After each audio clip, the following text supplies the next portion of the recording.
अब तक आपने देखा वृंदावन में कान्हा और राधा के मध्य चल रही मीठी तकरार।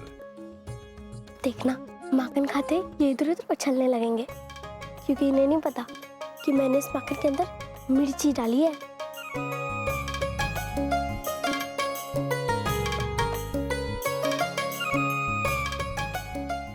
हाँ, ये मिर्च। वहीं मथुरा नरेश कंस कान्हा की मौजूदगी से अनभिज्ञ कर रहा पूरी पृथ्वी पर अधिपत्य का प्रयास। इनकी शक्तियों के आगे बड़े से बड़ा योद्धा नतमस्तक हो जाता है। परंतु कान्हा ने दिया कंस के बलशाली अश्वों को रोक।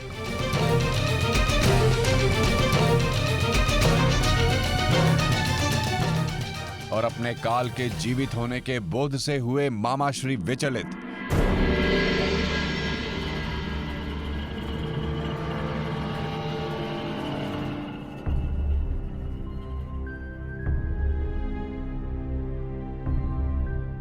कान्हा के बंसी के स्वरों से पूर्व ही सूर्योदय हो गया।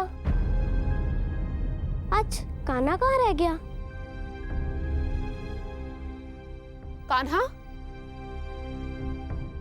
आश्चर्य, रोज तो कान्हा बांसुरी की मधुर धुन से सबको उठाता है, फिर आज उसे क्या हुआ?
ये सब क्या है कान्हा?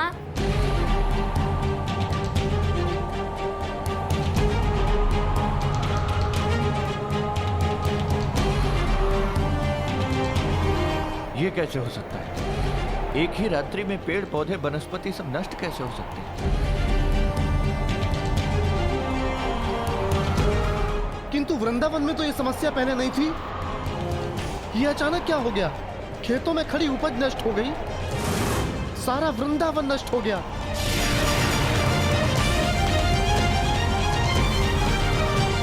एक ही रात्रि में वृंदावन बंजर कैसे हो सकता है?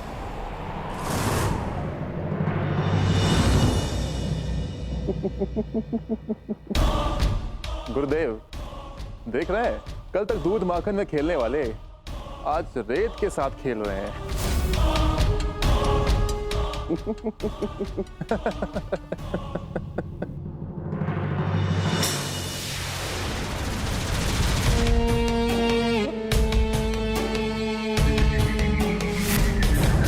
महाराज, हम तो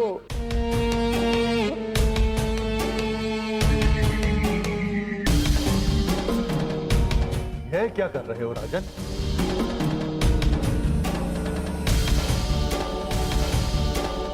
ये क्या हो रहा है महाराज? ये रेत तो जा ही नहीं रही है। ये मिट्टी तो बढ़ती जा रही है मित्र। हाँ आर्य, ये क्या हो रहा है?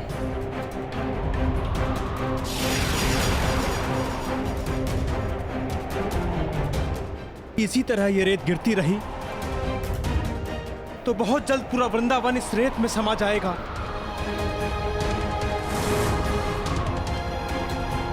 किंतु अकस्मात ऐसा कैसे हो सकता है?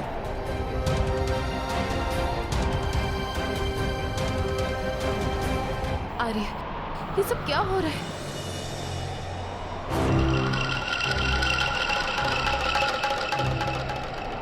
मित्र, ये कोई साधारण रेत नहीं है, बल्कि मायावी रेत है।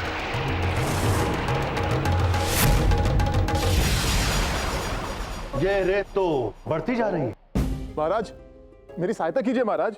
केवल एक ही असुर है जो इस प्रकार रेत पर नियंत्रण कर सकता है, और वो है महान असुर रुरु का वंशज महाविनाशक।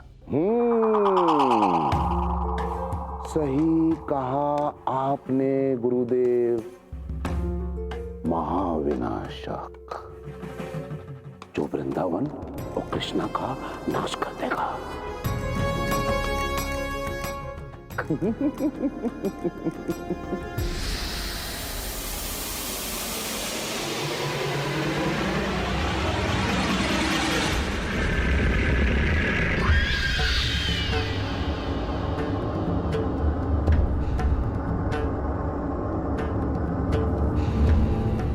स्वागत मथुरा नरेश कंस के दरबार में, स्वागत है तुम्हारा महाविनाशक। महाज्ञानी शुक्राचार्य और मथुरा नरेश कंस को मेरा प्रणाम। महाराज कंस, आपके आज्ञानुसार मैंने समस्त वृंदावन पर आक्रमण आरंभ कर दिया है और शीघ्र ही इस मूर्ख की भांति ये पूरा गांव मेरे रेत के अंदर दब जाएगा।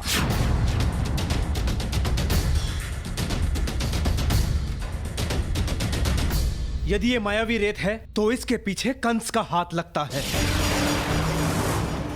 नहीं उपनंद, ऐसा नहीं हो सकता है। हम लोग 6 साल तक सुरक्षित थे, फिर कंस हम पर आक्रमण कैसे कर सकता है? और उसे तो पता है हम समस्त गोकुलवासी मारे जा चुके हैं, फिर अचानक से उसका आक्रमण करने का क्या उद्देश्य है? उद्देश्य है और बहुत बड़ा उद्देश्य है। मेरे घोड़ों को मारने की क्षमता इस संपूर्ण विश्व में किसी के पास नहीं है, केवल और केवल उस कृष्णा के पास है। 6 वर्ष वो चुप रहा, परंतु अब जब वृंदावन वासियों को तड़पता हुआ देखेगा, संकट में देखेगा, तो उनकी सहायता करने वो अवश्य आएगा, और तब समय का लाभ उठाकर महाविनाशक कृष्णा पर अपने अस्त्र से प्रहार करेगा, और तब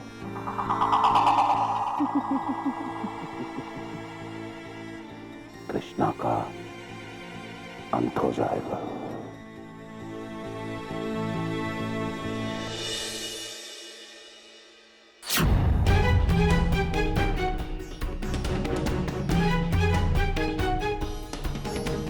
यूं ही हाथ पर हाथ धरे बैठने से क्या होने वाला है? हम सबको मिलकर इस समस्या से लड़ना होगा।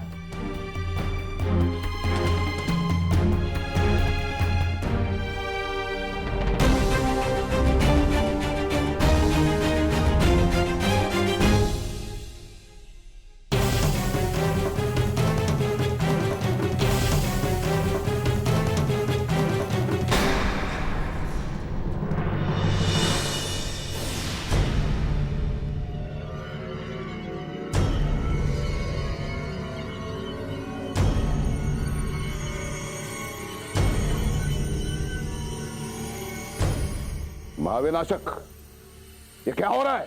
कुछ नहीं महाराज कंस, ये नादान वृंदावन वासी मेरे रेत को हटाने का व्यर्थ प्रयास कर रहे हैं।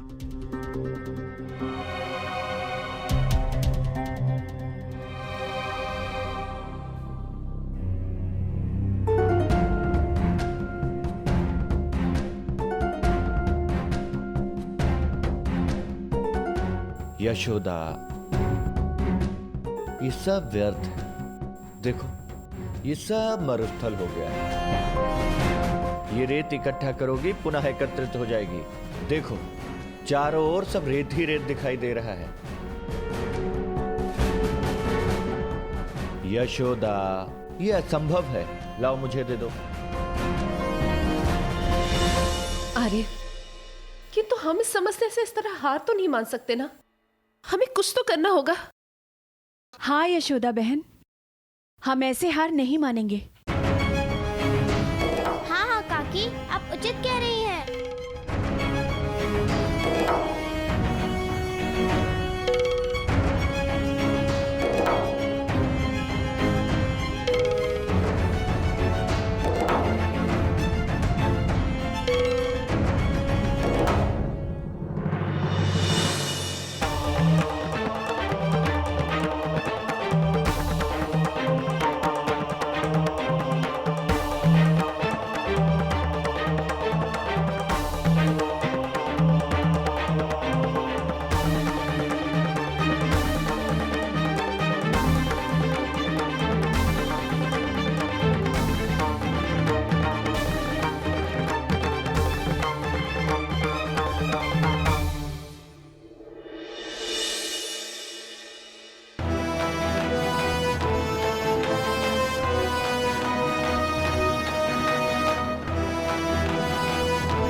दाऊ, ये आप क्या कर रहे हैं? मैं हाथ पर हाथ धरे ये सब होते नहीं देख सकता कान्हा। मैं ये रेत हटा कर रहूंगा।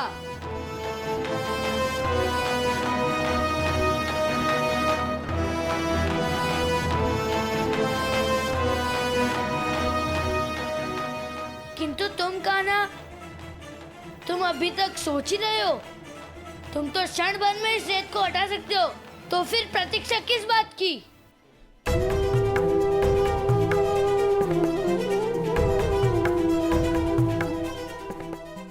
मनुष्य के जीवन में हर घटना किसी उद्देश्य से ही घटित होती है और हर घटना से मनुष्य को कुछ न कुछ सीख मिलती है।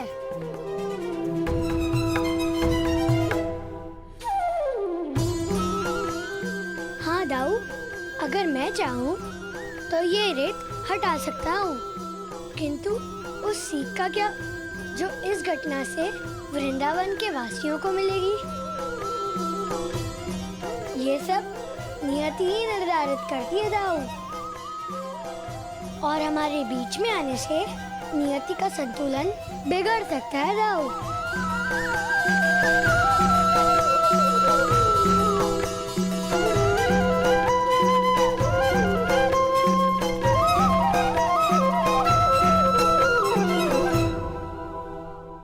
तुम भी अन्य असुरों की भांति बस देखने में शक्तिशाली हो। मुझे तो लगता है कि तुम्हारे लिए वृंदावन वासियों को कृष्ण की आवश्यकता भी नहीं पड़ेगी।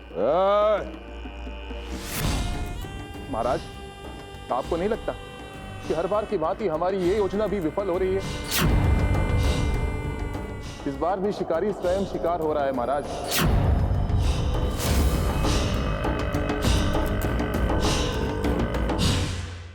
पूरे वृंदावन वासी जब मेरे रेत के अंदर दब रहे होंगे, तब कृष्ण को बाहर गांव से आना ही होगा।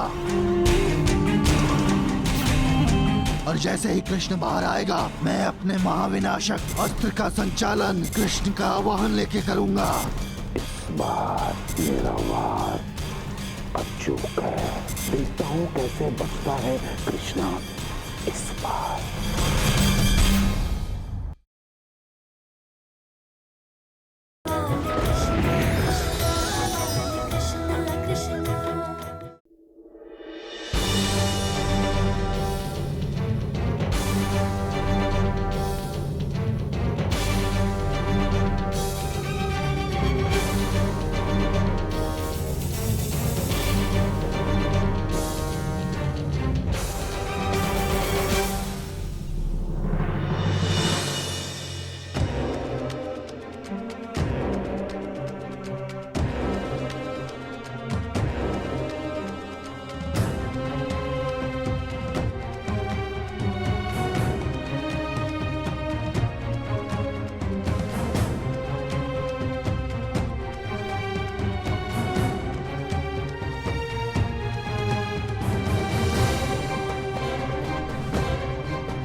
क्षमा चाहता हूं महाराज, किंतु मुझे तो इस महाविनाशक में कोई महान विशिष्टता दिखाई नहीं पड़ रही। किंतु जब ये साधारण वृंदावन वासियों को नहीं रोक पाया तो फिर कृष्णा, प्रश्न नहीं उठता महाराज। मूर्ख हो तुम, मूढ़ बुद्धि हो। अरे महाविनाशक अपने आप में एक विशेष असुर है। हाँ विकट, महाविनाशक कोई साधारण असुर नहीं है। इसे एक विशेष वरदान प्राप्त है। ना तो इसकी मृत्यु भूलोक में हो सकती है और ना ही स्वर्गलोक में। और तो और महाविनाशक के पास एक विशेष अस्त्र है। यदि शत्रु का नाम लेकर उसे छोड़ दिया जाए तो शत्रु के प्राण हरे बिना वो वापस लौटता ही नहीं, प्राण हर कर ही लौटता है। और महाविनाशक को केवल महाविनाशक का अस्त्र भी मार सकता है, और इसका मंत्र केवल और केवल महाविनाशक के पास है। स्वयं ब्रह्मा ने खुद वो अस्त्र इसे प्रदान किया था। इसका अर्थ ये हुआ कि इसका अंत असंभव है। महाराज मुझे क्षमा कीजिए महाराज, मैंने आपके चुनाव पर संदेह किया, मुझे यहां से बाहर निकाले महाराज। जिस प्रकार तू अपने प्राणों के लिए रो रहा है विकट, उसी प्रकार पूरे वृंदावन वासी जब मेरे रेत के अंदर दब रहे होंगे तब कृष्ण को बाहर आना ही होगा। और जैसे ही कृष्ण बाहर आएगा, मैं अपने महाविनाशक अस्त्र का संचालन कृष्ण का आवाहन लेके करूंगा, और फिर कृष्ण का अंत निश्चित है। इस बार मेरा वार अचूक है। देखता हूं कैसे बचता है कृष्णा इस बार।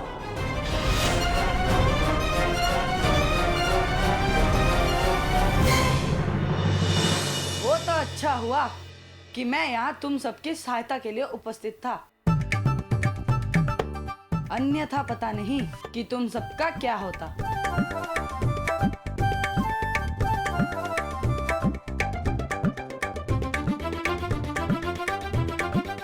ओहो, बातें तो तुम ऐसे कर रहे हो कि जैसे सारा काम तुमने ही किया है सुदामा। मत भूलो कि काकी के साथ किया गया कार्य का प्रारंभ हम लड़कियों ने ही किया था। बस बस सुदामा, तुम भी ना इन लड़कियों के साथ तर्क कर रहे हो।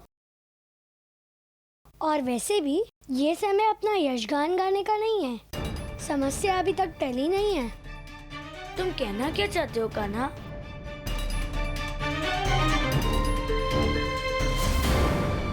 महाराज मुझे यहाँ से निकालिए, वरना मेरे प्राण निकल जाएंगे। महाराज मैं आपसे क्षमा मांगता हूँ।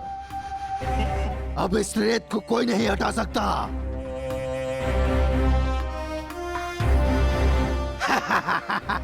नहीं नहीं महाविनाशक, तुम तो बहुत अधिक शक्तिशाली हो।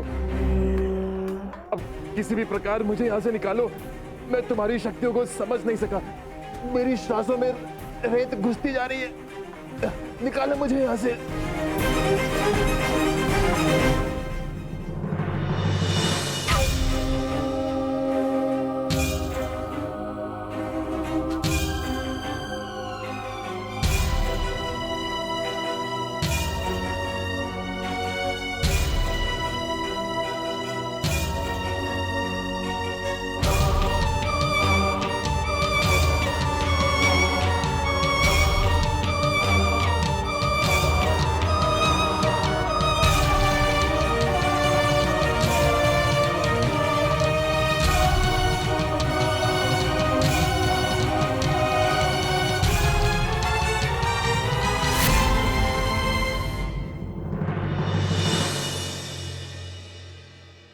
महाराज महाविनाशक तो मेरी आशा से भी अधिक शक्तिशाली है, इसके सामने कोई नहीं टिक सकता। महाराज न कृष्णा न कृष्णा के लोग, ये सब तो मार डालेगा। महाराज अब मुझे विश्वास हो चुका है महाराज कि ये वृंदावन को नष्ट कर देगा। जाओ महाविनाशक, जाओ और वृंदावन को नष्ट कर दो। क्या तुम महाविनाशक से इतने भयभीत हो गए थे कि तुम क्षण भर भी से यहाँ नहीं चाहते? तुम आराम से जाओ महाविनाशक।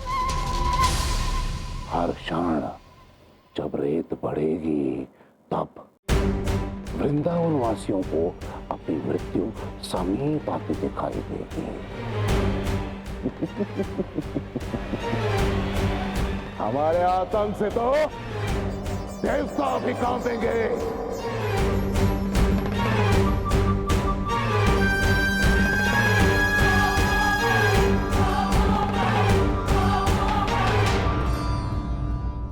और अब तुम आ गए अपने मित्रों का पक्ष लेने, किंतु सत्य तो सत्य ही होगा ना। काकी की सहायता के लिए हम सब लड़कियां ही आई थी और तुम सब तो खड़े खड़े मुंह ताक रहे थे।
बस मुझे प्रतीक्षा है कल के सूर्योदय की,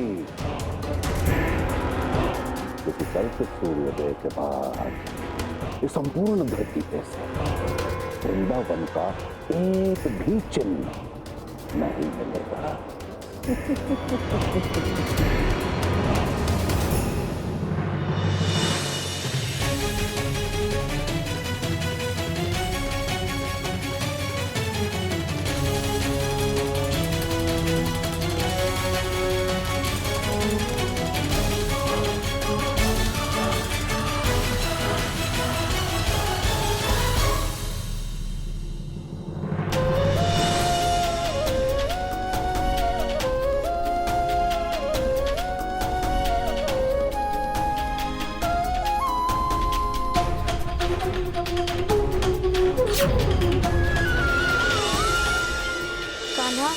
अब तो कुछ करो। देख रहे हो क्या दशा हो गई है वृंदावन की। क्या अभी तुम हाथ पैदल ऐसे ही बैठे रहोगे? दाऊ, आपकी एक ही बुरी आदत है, आप तनिक भी धैर्य नहीं रखते। अपनी विज्ञता के लिए अपनी शक्तियों को व्यर्थ नहीं करना चाहिए।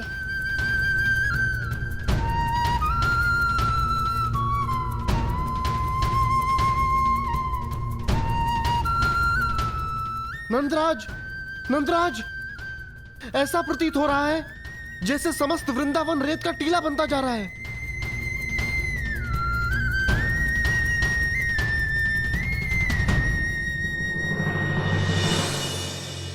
किंतु कान्हा, वो दुष्ट अपने वरदान का अनुचित उपयोग कर रहा है। हमें उसे उत्तर देना ही चाहिए। मेरे पास एक उपाय है।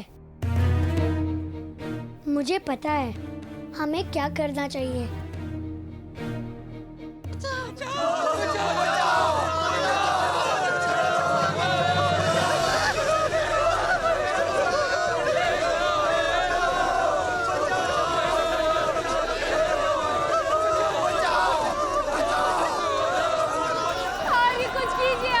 मित्र, हमें कुछ करना होगा। हमें इनकी सहायता करनी होगी। सहायता करो। रक्षा कीजिए नंदराज, हमारी रक्षा कीजिए नंदराज। कुछ कीजिए नंदराज।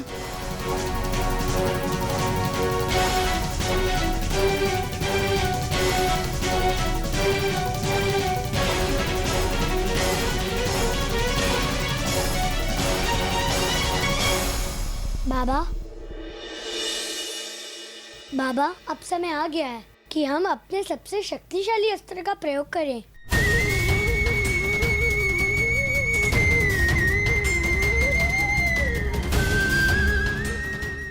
कौन सा अस्त्र लल्ला?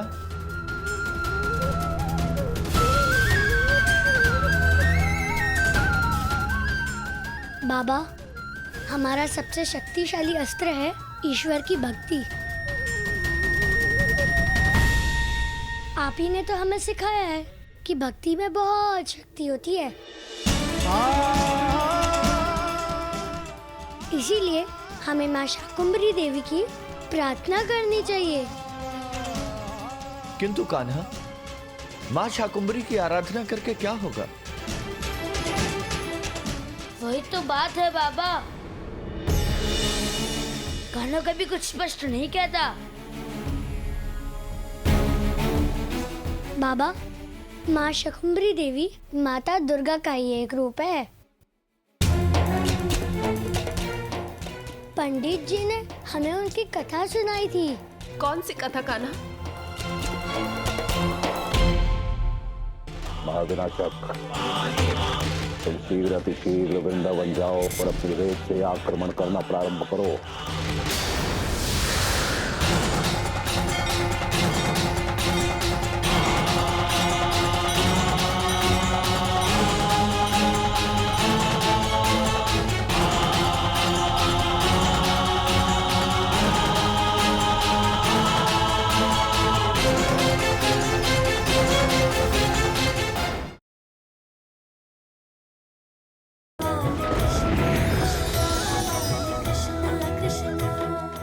बाबा, माँ शाकुंभरी देवी माता दुर्गा का ही एक रूप है।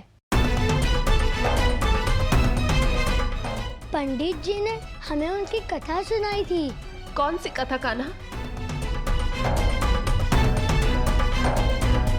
एक समय की बात है, रूरू नामक असुर ने अपने चारों वेदों पर अधिकार बनाने की ठानी और अपनी इच्छा पूर्ण करने के लिए उन्होंने 1000 वर्षों तक तप किया। ओम ब्रह्माय नमः, ओम ब्रह्माय नमः, ओम ब्रह्माय नमः, ओम ब्रह्माय नमः, ओम ब्रह्माय नमः। रूरू के तप के विषय में जानकर इंद्रदेव क्रोधित हुए और स्वर्गलोक पर आक्रमण के भय से उन्होंने वरुण देव को रूरू का तप भंग करने का आदेश दिया। ओम ब्रह्माय नमः।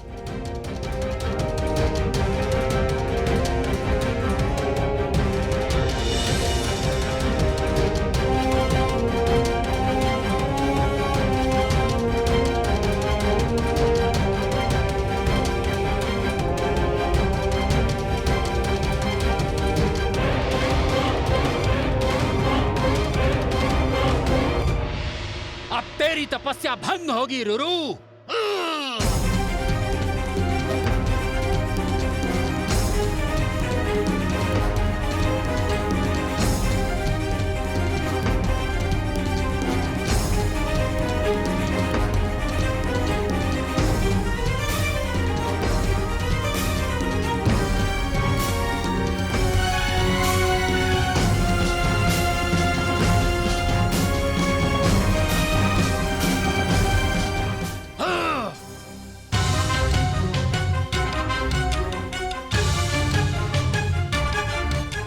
अपनी तपस्या में इतना लीन है कि मेरे प्रहारों का कोई प्रभाव ही नहीं पड़ रहा इस पर।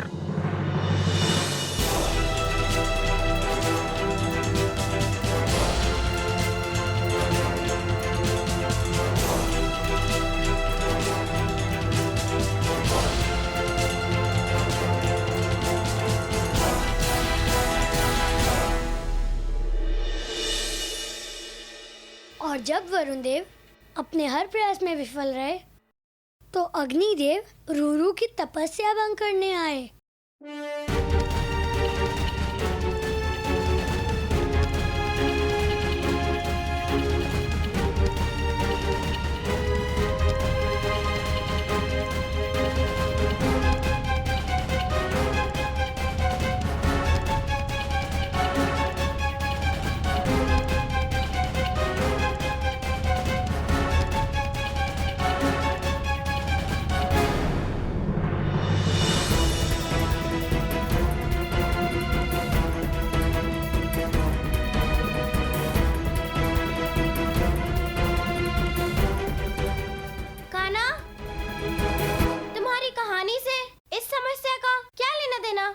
लेना देना है राधा, पहले पूरी कहानी तो सुनो। और इस प्रकार एक एक करके सभी देवता रूरू की तपस्या भंग करने में विफल रहे। 1000 वर्ष की घोर तपस्या के बाद ब्रह्मदेव ने प्रसन्न होकर रूरू के समक्ष प्रकट होने का निर्णय लिया। रुरु, अपनी आंखें खोलो वत्स।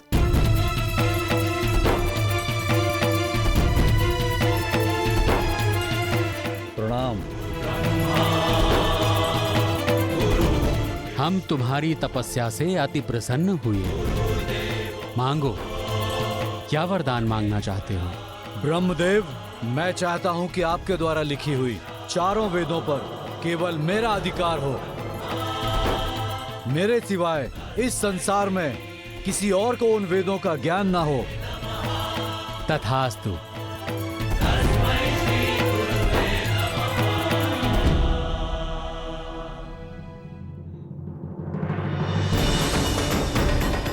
रूरू ने संसार से वेदों का सारा ज्ञान लुप्त कर दिया। इस कारणवश पृथ्वीवासी अनुष्ठान, पूजा पाठ, हवन, मंत्र सब कुछ भूल गए। यहाँ तक कि ऋषि मुनि, साधु संत भी सब कुछ भूल चुके थे।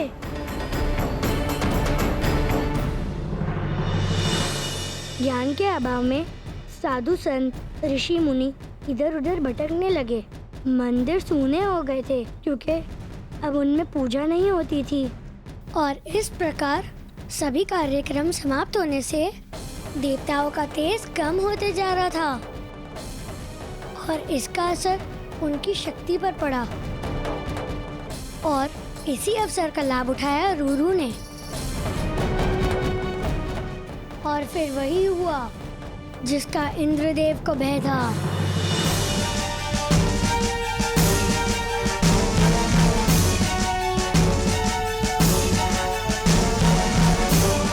अगर यही चलता रहा तो रूरू शीघ्र ही स्वर्गलोक पर अधिकार कर लेगा।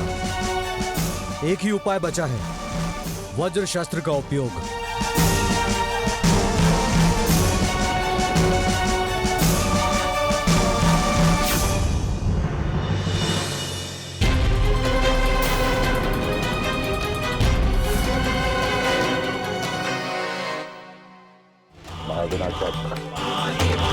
तुम शीघ्र अतिशीघ्र वृंदावन जाओ और अपनी रेत से आक्रमण करना प्रारंभ करो।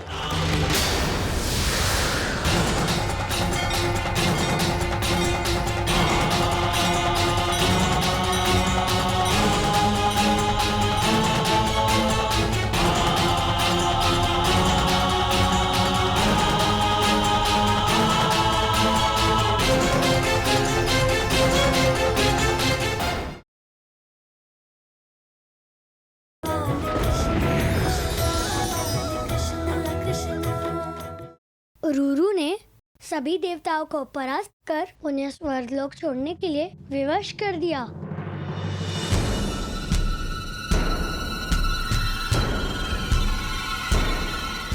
देवताओं एक शक्तिहीन होने के कारण समस्त संसार में असुरों का राज हो गया।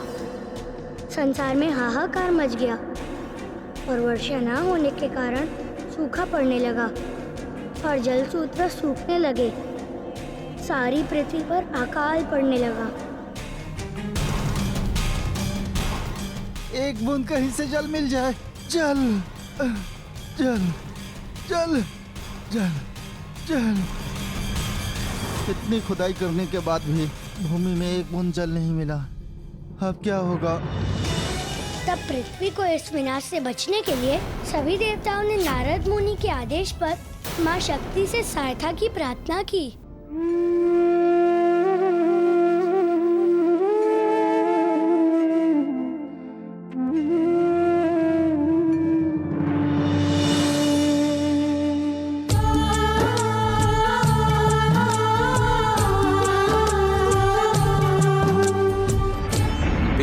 वेदों के जग में मच गई त्राही त्राही। देव मुनियों ने मिलकर माता को टेर लगाई। देवता और मनुष्य पर आया संकट देखकर माता बहुत दुखी हो जाती है और अपना विराट रूप धारण कर लेती है। हरि का नाम भजो मां शाकंभरी का नाम। शाक फल लिए हाथ में प्रकट हुई मात भवानी, हृदय भर आया माँ का सुनी जो करुण कहानी। और इस तरह माता 9 रात्रियों तक पृथ्वीवासियों के दुख से द्रवित होकर आंसुओं की बारिश करती रही। अविराम जपो माँ शाकंभरी का नाम, भजो माँ शाकंभरी का नाम। जपो मां शाकंभरी का नाम, भजो मां शाकंभरी का नाम। जपो मां शाकंभरी का नाम। जाओ पुत्र, इन सभी वस्तुओं और वनस्पतियों से पृथ्वी को पुनः सुखी और रहने योग्य बना दो। आप धन्य हैं माँ। शाकंभरी का नाम, आपने हम पृथ्वीवासियों को नया जीवन प्रदान किया। जपो मां शाकंभरी, आपका ये शाकुंभरी रूप भजो मां अत्यंत अलौकिक है माता। आप धन्य हैं माता। बोलो शाकुंभरी देवी की जय, बोलो शाकुंभरी माता की जय, बोलो शाकुंभरी माता की जय। माँ शाकुंभरी की, माँ शाकुंभरी की, माँ शाकुंभरी की, माँ शाकुंभरी की, माँ शाकुंभरी की। मुझे पूर्ण विश्वास है पुत्र, जिस प्रकार माता शाकुंभरी ने उस समय पूरे संसार को अकाल से बचाया था, ठीक उसी प्रकार वो आज भी हम सबको इस संकट से निवारेंगी।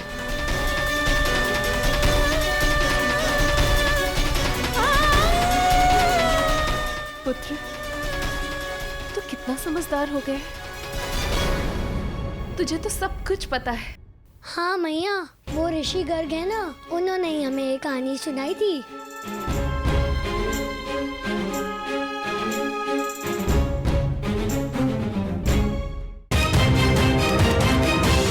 मैं इस कवच को नष्ट कर दूंगा। नष्ट तो तुम होगे कृष्ण। समय आ गया है अपने महाविनाशक अस्त्र के प्रयोग करने का।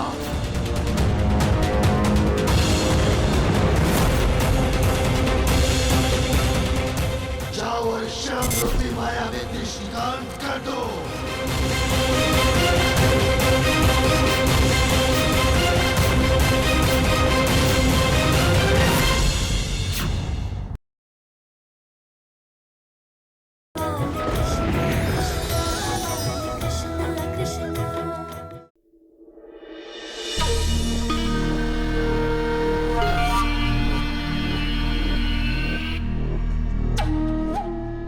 गुरुदेव, शीघ्र बताइए मुझे कि आपने क्या देखा। राजन, पता नहीं क्यों मैं अपनी दिव्य दृष्टि का प्रयोग करके भी कुछ देख नहीं पा रहा हूँ। कहीं ऐसा तो नहीं कि मेरे भय से वृंदावन वासी पहले ही मर गए। देखिए गुरुदेव, कुछ भी हो, मैं वृंदावन वासियों के चेहरे पर मृत्यु का भय देखना चाहता हूँ, वो भी शीघ्र। कुछ कीजिए आप। ठीक है, मैं पुनः प्रयत्न करता हूँ। कितनी बार प्रयास करेंगे गुरुदेव? शीघ्र कुछ कीजिए ना, कीजिए। महाविनाशक, तुम शीघ्र अतिशीघ्र वृंदावन जाओ और अपनी रेत से आक्रमण करना प्रारंभ करो। जाओ।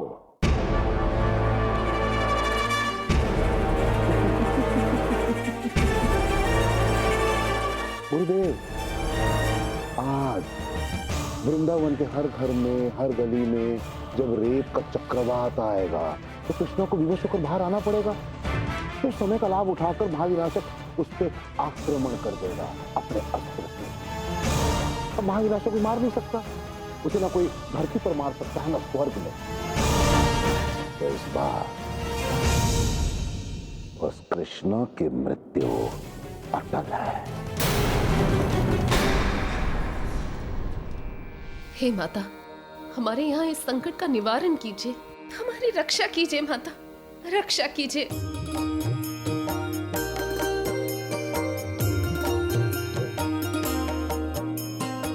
हे माता शाकुंभरी, हमारी रक्षा करो। माँ ब्रह्माणी नमो नमः, हे रुद्राणी नमो नमः, सकराय वासिनि नमो नमः शाकम्भरी मां नमोऽस्तु ते मां ब्रह्माणि नमो नमः हे रुद्राणि नमो नमः सकराय वासिनि नमो नमः शाकम्भरी मां नमोऽस्तु ते। महाविनाशक के अकाल से तुम्हें कोई नहीं बचा सकता। इसी मिट्टी में मिल जाओगे तुम सब के सब, और यही दब के मरोगे।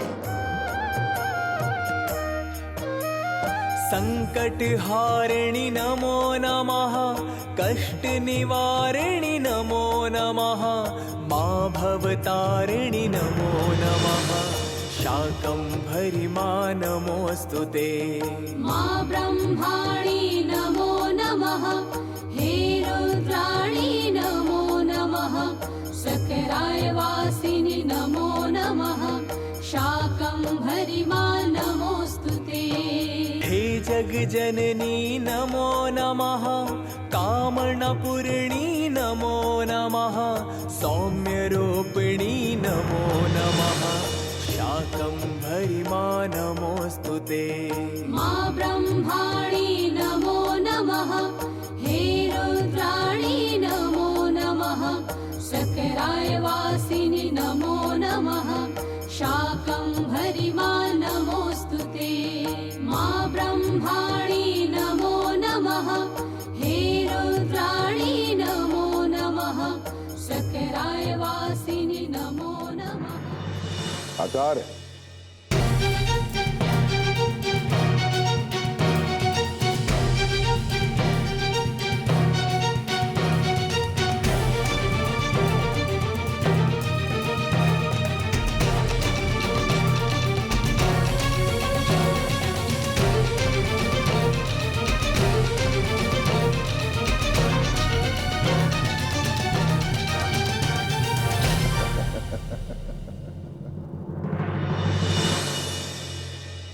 जैसा आपने कहा था मैंने वैसा ही किया है महाराज। हाँ? अब कुछ ही समय में वृंदावन वासियों का इस धरती से अस्तित्व मिट जाएगा। जितने प्रयत्न करने हैं कर लो, जितनी प्रार्थनाएं करनी है कर लो, क्योंकि अब कंस के प्रकोप से तुम में से कोई भी एक नहीं बचेगा।